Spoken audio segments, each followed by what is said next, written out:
नमस्कार दोस्तों, स्वागत है आप सभी का आपके अपने YouTube channel the Vani classes में। अगर आप प्रिपरेशन कर रहे हैं एचपीटेट मेडिकल की, नॉन मेडिकल की या फिर टीजीटी मेडिकल या नॉन मेडिकल की, तो ये वीडियो आप लोगों के लिए इंपॉर्टेंट है क्योंकि एमसीक्यू प्रैक्टिस सीरीज की इस वीडियो में आपके लिए लेकर आई हूँ केमिस्ट्री सेक्शन। ठीक है, पार्ट 2 ऑलरेडी हम डिस्कस कर चुके हैं जिसमें हमने 11th क्लास के स्टार्टिंग के जो फर्स्ट चैप्टर्स हैं उनके इंपॉर्टेंट एमसीक्यूज डिस्कस किए थे। इस वीडियो में हम उन चैप्टर से आगे के जो चैप्टर्स हैं उनके एमसीक्यूज डिस्कस करेंगे, जो आगे के 4 चैप्टर्स हैं एनसीईआरटी 11th क्लास के। शुरू करेंगे आज का सेशन, बट उसके पहले आपने वीडियो को लाइक नहीं किया है तो लाइक कर दो, चैनल को सब्सक्राइब नहीं किया तो डू सब्सक्राइब, क्योंकि आगे भी आपके लिए इंपॉर्टेंट वीडियोस आने वाली हैं। चलिए, पहला क्वेश्चन है हमारा, इंटेंसिव प्रॉपर्टी इज। ये जो क्वेश्चन है ये आपसे पूछा गया था हमारे टीजीटी मेडिकल के एग्जाम में भी। इंटेंसिव प्रॉपर्टी आपसे पूछी गई थी। ठीक है, ऑप्शंस में आपको कोई भी आ सकते हैं, बट आपको पता होना चाहिए कि इंटेंसिव प्रॉपर्टीज क्या होती हैं, एक्सटेंसिव प्रॉपर्टीज क्या होती हैं। सबसे पहले बात करेंगे इंटेंसिव प्रॉपर्टीज के बारे में।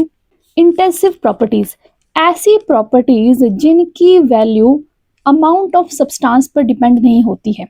जो इंटेंसिव प्रॉपर्टी है फिजिकल क्वांटिटी है जिसकी वैल्यू अमाउंट ऑफ सब्सटेंस पर डिपेंड नहीं करती है, जिसको हम मेजर करते हैं। ठीक है, तो ये होगी हमारी इंटेंसिव प्रॉपर्टीज। अब ऐसी बहुत से इसके एग्जांपल हैं, जैसे टेम्परेचर हो गया। ठीक है, अमाउंट ऑफ सब्सटेंस पर डिपेंड नहीं करता है। प्रेशर है, ये भी इंटेंसिव प्रॉपर्टी है। ठीक है, मेल्टिंग पॉइंट है, बॉइलिंग पॉइंट है, विस्कोसिटी हो गया और वेपर प्रेशर है। ठीक है, सरफेस टेंशन है, आप साथ साथ में नोट कर लेना इसको। स्पेसिफिक हीट कैपेसिटी है, डाई इलेक्ट्रिक कांस्टेंट है। तो ये सारी इंटेंसिव प्रॉपर्टीज है। ठीक है, दूसरी आती है हमारी एक्सटेंसिव प्रॉपर्टीज। दूसरी आती है एक्सटेंसिव प्रॉपर्टीज। ये बिल्कुल इंटेंसिव का ऑपोजिट होंगी। इनकी वैल्यू क्वांटिटी ऑफ मैटर पर डिपेंड करेगी। ठीक है, एग्जाम्पल क्या हो गया, मास है, वॉल्यूम है, सरफेस एरिया है। ठीक है, इंथैल्पी हो गया, एंट्रोपी हो गया, फ्री एनर्जी है, इंटरनल एनर्जी है, हीट कैपेसिटी है। ये सारी एक्सटेंसिव प्रॉपर्टीज हैं। तो आई होप ये कॉन्सेप्ट क्लियर हो गया होगा आपका इंटेंसिव एंड एक्सटेंसिव प्रॉपर्टीज का। ठीक है, अब ऑप्शंस देख लेते हैं। मास तो मैंने बता दिया आपको कि एक्सटेंसिव प्रॉपर्टी है। वॉल्यूम भी एक्सटेंसिव है, एंथैल्पी भी एक्सटेंसिव है। तो सही आंसर हो गया हमारा सरफेस टेंशन, जो कि एक इंटेंसिव प्रॉपर्टी है, जिसका मैग्नीट्यूड या फिर जिसकी वैल्यू क्वांटिटी ऑफ मैटर पर डिपेंड नहीं करेगी, जो सिस्टम में प्रेजेंट होगा उस पर। क्लियर होगी बात। नेक्स्ट क्वेश्चन देखेंगे हम, जो है entropy change for an adiabatic reversible process is. 0 होगी, पॉजिटिव, नेगेटिव, नेगेटिव या फिर 0। ओके, तो एडियाबैटिक प्रोसेस किस तरह का प्रोसेस होता है, जिसमें सिस्टम जो है वो सराउंडिंग के साथ हीट एक्सचेंज नहीं करता है। ठीक है, जो हीट है वो सराउंडिंग के साथ एक्सचेंज नहीं होती है, यानी कि कोई भी हीट जो है ना सिस्टम से बाहर जाएगी ना ही सिस्टम के अंदर आएगी, यानी कि इस केस में जो क्यू होगा वो 0 होगा। और एंट्रोपी क्या है, what is entropy change? Entropy होती है कि degree of randomness of particles in a system. ठीक है, एंट्रोपी को हम एस से डिनोट करते हैं और चेंज इन एंट्रोपी को हम डेल्टा एस से डिनोट करते हैं। ठीक है, तो चेंज इन एंट्रोपी क्या होती है, it is equal to heat by temperature. अब एडियाबैटिक प्रोसेस में किसी भी तरह की जो हीट है वो सराउंडिंग के साथ एक्सचेंज नहीं होती है, तो एंट्रोपी चेंज इसका क्या होगा, इसका एंट्रोपी चेंज होगा, इसलिए 0। ठीक है, option A is the right answer. Next question, gives free energy G is defined as. जो गिव्स फ्री एनर्जी है उसको हम किससे डिनोट करते हैं, G is equal to H minus T S. ठीक है, जो गिव्स एनर्जी चेंज है उसको हम ऐसे भी लिखते हैं, delta G is equal to delta H. Delta H is the enthalpy change, okay, minus T is the temperature. ठीक है, टी डेल्टा एस, आगे delta S is the entropy change. ठीक है, तो इस तरह से भी आपको आ सकता है gives free energy. Okay, next one, The change in entropy of an ideal gas during the reversible isothermal expansion is। Isothermal expansion के टाइम पर क्या होता है, आइसोथर्मल जो प्रोसेस होता है, आइसो मतलब कांस्टेंट, जहां पर टेम्परेचर जो है वो कांस्टेंट रहेगा। फॉर एग्जांपल जैसे मेल्टिंग ऑफ आइस है, उसमें भी टेम्परेचर कांस्टेंट रहता है, बॉइलिंग ऑफ वाटर में भी टेम्परेचर कांस्टेंट रहता है। तो ये किस तरह का चेंज है, ये पॉजिटिव चेंज है, ठीक है, जिसमें स्टेट जो है वो एक से दूसरी स्टेट में जाती है, जहां पर टेम्परेचर में किसी भी तरह का चेंज नहीं आता है। तो it is positive expansion, option B, ठीक है। Change in entropy of an ideal gas during the reversible isothermal expansion is positive. Tea placed in a cup, this is an example of, ठीक है, चाय है, कप में है, ठीक है, कप है, उसमें चाय रखी गई है, ठीक है, यहाँ पर चाय है। तो ये किस तरह का सिस्टम है, ओपन सिस्टम है, क्लोज्ड सिस्टम है, आइसोलेटेड है, या फिर नॉन थर्मोडायनेमिक सिस्टम है। यहाँ से भी हमें कई बार क्वेश्चन देखने को मिला है। अब देखो, यहाँ पर हीट का एक्सचेंज हो रहा है, ठीक है, ये सिस्टम है, बाहर सराउंडिंग है, तो सिस्टम का सराउंडिंग के साथ हीट एक्सचेंज हो रही है, इसलिए ये किस तरह का सिस्टम है, it is a kind of open system. किस तरह का, ओपन सिस्टम। दूसरा सिस्टम आता है हमारा क्लोज्ड सिस्टम। ये इस तरह का सिस्टम है जहां पर एनर्जी एक्सचेंज हो सकती है, ठीक है, क्या होगा, जो एनर्जी है वो एक्सचेंज हो सकती है, बट नॉट मैटर, ठीक है। सिस्टम की जो एनर्जी है वो सराउंडिंग के साथ एक्सचेंज हो सकती है, बट जो मैटर है वो सराउंडिंग के साथ एक्सचेंज नहीं होगा, इसको हम बोलते हैं क्लोज्ड सिस्टम। अब इसका एग्जांपल क्या है, अगर हमने कॉफ़ी है, ठीक है, कॉफ़ी ये हमने जिसका ढक्कन है बंद करके रखा है, एक बंद गिलास में जो कॉफ़ी है वो हमने रखी है, फॉर एग्जांपल स्टील का कोई गिलास है, उसके ऊपर ढक्कन भी है, ठीक है, उसमें हमने कॉफ़ी रखी है, तो उसमें एनर्जी एक्सचेंज होगी, क्योंकि जो कॉफ़ी है वो धीरे धीरे ठंडी होती रहेगी, बट जो मैटर है वो एक्सचेंज नहीं होगा इसमें से, ठीक है। तीसरा सिस्टम आता है हमारा आइसोलेटेड सिस्टम। तीसरा सिस्टम आता है हमारा आइसोलेटेड सिस्टम। इसमें ना ही एनर्जी एक्सचेंज होगी, ठीक है, ना ही इसमें एनर्जी एक्सचेंज होगी, ना ही इसमें मैटर एक्सचेंज होगा, ठीक है। ऐसा किस तरह की बॉटल्स में होता है, जैसे हम कॉफ़ी है वो हमने, या फिर चाय है वो हमने किस तरह की बर्तन में रखी, जैसे जो थर्मोफ्लास्क होते हैं, है ना, जो जैसे हमारी बॉटल्स भी होती हैं, थर्मस होती हैं, तो उनमें ना ही चाय ठंडी होगी, ना ही किसी तरह का मैटर एक्सचेंज होगा, तो उसको हम बोलते हैं आइसोलेटेड सिस्टम। तो तीनों तरह के सिस्टम आई होप आपको यहाँ से क्लियर हो गए होंगे। नेक्स्ट क्वेश्चन पे चलेंगे, जो है pH value of pure water. जो हमारा प्योर वाटर होता है उसकी पीएच वैल्यू कितनी होती है। अब हमें पता है जो प्योर वाटर है वो न्यूट्रल है, ना एसिडिक है ना बेसिक है, तो न्यूट्रल पीएच होता है हमारा 7, ठीक है। 7 से जो पीछे की वैल्यू होगी वो एसिडिक नेचर होगा उनका, जो 7 से ज़्यादा होंगे उनका बेसिक नेचर होगा, तो प्योर वाटर का पीएच होता है 7। Okay, according to Lewis concept, अब ये कॉन्सेप्ट्स हमें बहुत देखने को मिले हैं, ल्यूइस एसिड कौन से हैं, ल्यूइस बेस कौन सा है, वहां से हमें बहुत बार क्वेश्चन देखने को मिला है ना। तो ल्यूइस कॉन्सेप्ट के अनुसार एसिड कौन सा होगा, एसिड की क्या डेफिनेशन है अकॉर्डिंग टू ल्यूइस कॉन्सेप्ट। क्या ये प्रोटॉन डोनर होता है, इलेक्ट्रॉन पेयर एक्सेप्टर है, इलेक्ट्रॉन पेयर डोनर है, या फिर प्रोटॉन एक्सेप्टर है। तो according to this concept acid is which accept electron pair, ठीक है, इलेक्ट्रॉन पेयर एक्सेप्टर को हम बोलते हैं एसिड, ल्यूइस एसिड, जिसमें टेंडेंसी होती है कि वो इलेक्ट्रॉन पेयर को एक्सेप्ट कर सके। ओके, अब आ गया इनमें से कौन सा ल्यूइस बेस नहीं है, आपको बताना कौन सा ल्यूइस बेस नहीं है, बाकी सारे बेसिस हैं, एक बेस नहीं है। अब एसिड को हमने बता दिया जो इलेक्ट्रॉन पेयर को एक्सेप्ट करता है, ल्यूइस बेस क्या होगा, ल्यूइस बेस क्या होगा, जो डोनेट करेगा इलेक्ट्रॉन पेयर को, ठीक है। तो इनमें से किसके पास टेंडेंसी है जो डोनेट कर पाए, और कोई एक है जो डोनेट नहीं कर पाएगा। चलिए देखते हैं, NH3 भी डोनेट कर सकता है, Cn नेगेटिव भी डोनेट कर सकता है, H2 भी डोनेट करता है, क्योंकि इन सबके पास लोन पेयर्स होते हैं।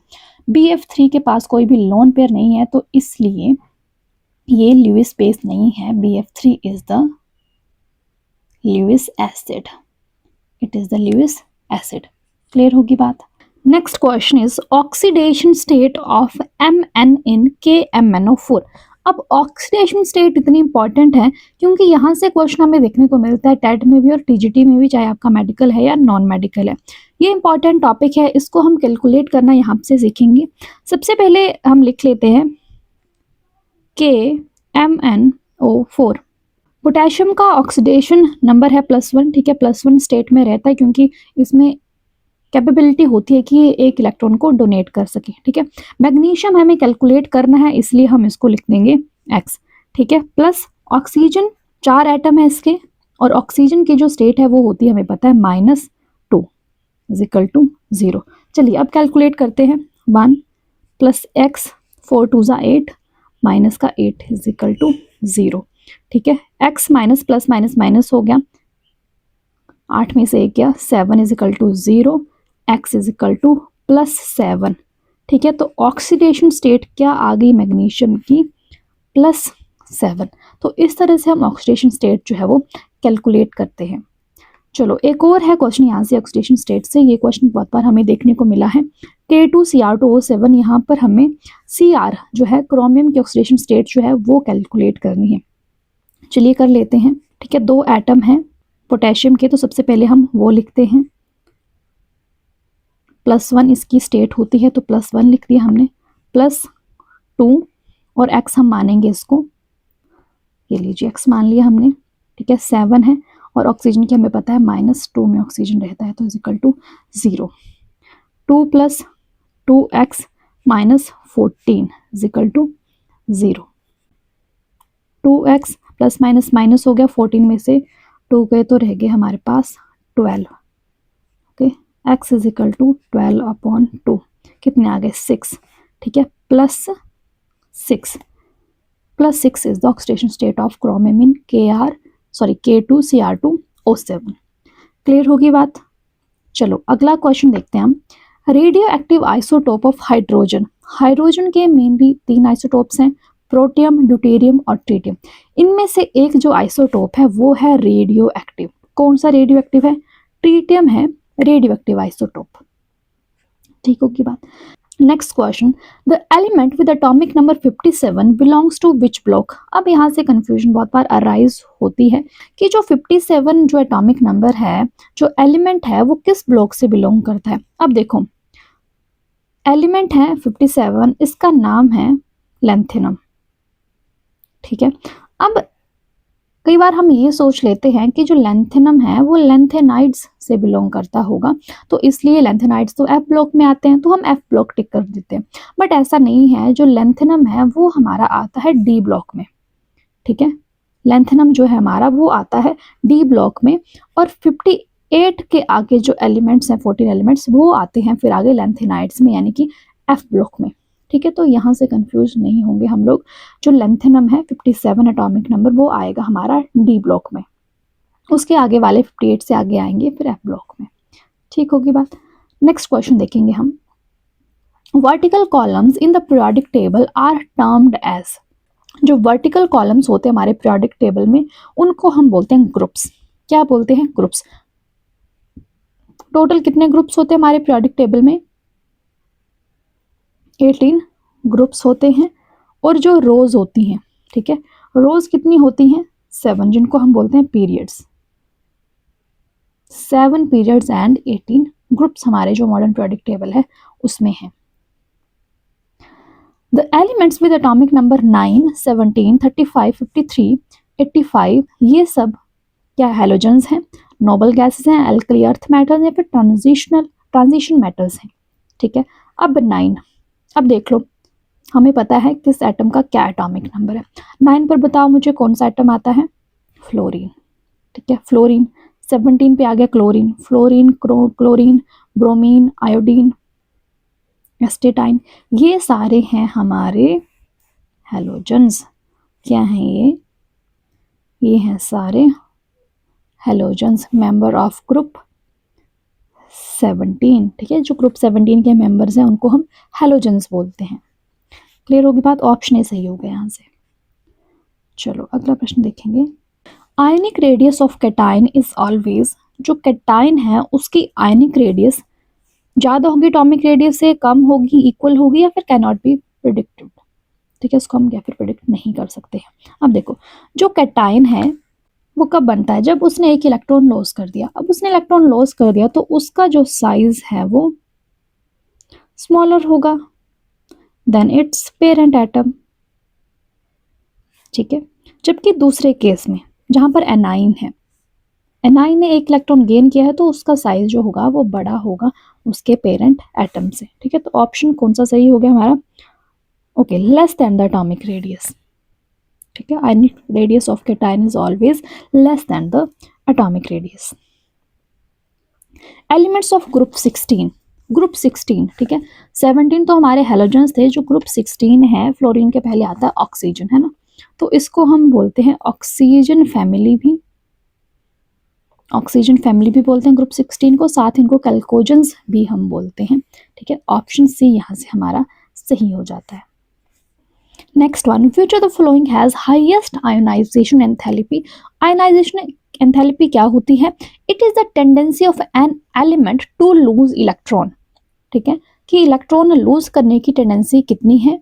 तो इलेक्ट्रॉन लूज तभी हो पाएंगे जब साइज बड़ा होगा, और इनमें से किसका साइज बड़ा है, लिथियम है, बेरिलियम है, बोरोन है, कार्बन है। कार्बन का साइज बड़ा है, और जो आयोनाइजेशन एंथैल्पी है, जैसे ही हम पीरियोडिक टेबल में लेफ्ट टू राइट जाते हैं तो बढ़ती है, और नीचे से अगर हम ऊपर आते हैं तो भी आयोनाइजेशन एंथैल्पी जो है वो बढ़ती है। तो इस हिसाब से जो कार्बन है हमारा, उसकी आयोनाइजेशन एंथैल्पी इन बाकी सब में से ज़्यादा है।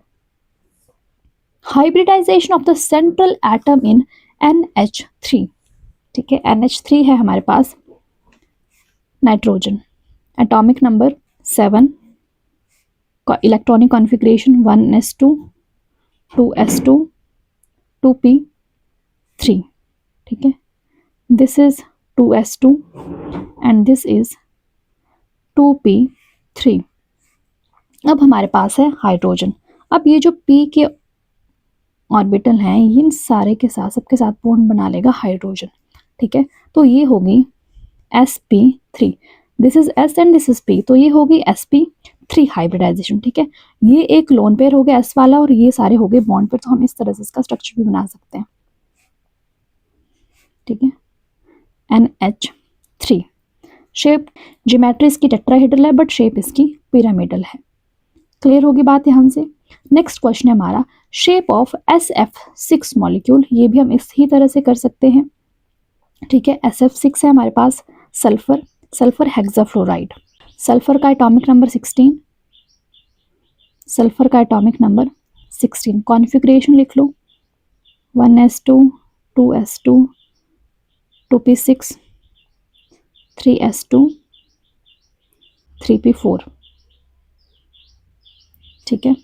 3s2 3p4 मैं यहाँ पे बना देती हूँ, this is 3s2 and this is 3p, 1 2 3 and this one is 4। अब देखो, फ्लोरीन के 6 मॉलिक्यूल्स के साथ इसको बॉन्ड बनाना है, तो उसके लिए हमें एक्साइट करना पड़ेगा इसको, ठीक है। ये नॉर्मल स्टेट है, अब हम लिखते हैं इसकी एक्साइटेड स्टेट, एक्साइटेड स्टेट, ठीक है। आगे है हमारे पास D, this is S, this is P, 2 3 4 2 3 4 5 हो गए, ठीक है।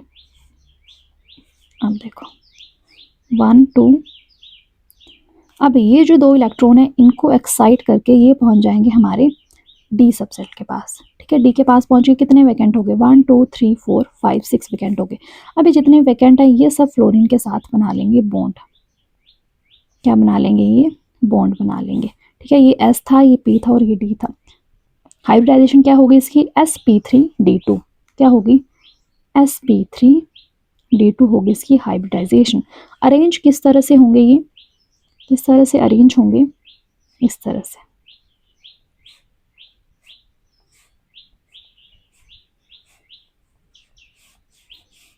ठीक है, इस तरह से। और इस तरह की ज्योमेट्री को हम बोलते हैं octahedral geometry, octahedral geometry. Clear होगी बात। अब ये लास्ट क्वेश्चन आप लोगों के लिए, क्योंकि लुईस एसिड लुईस बेस वाला कॉन्सेप्ट मैंने आपको बता दिया।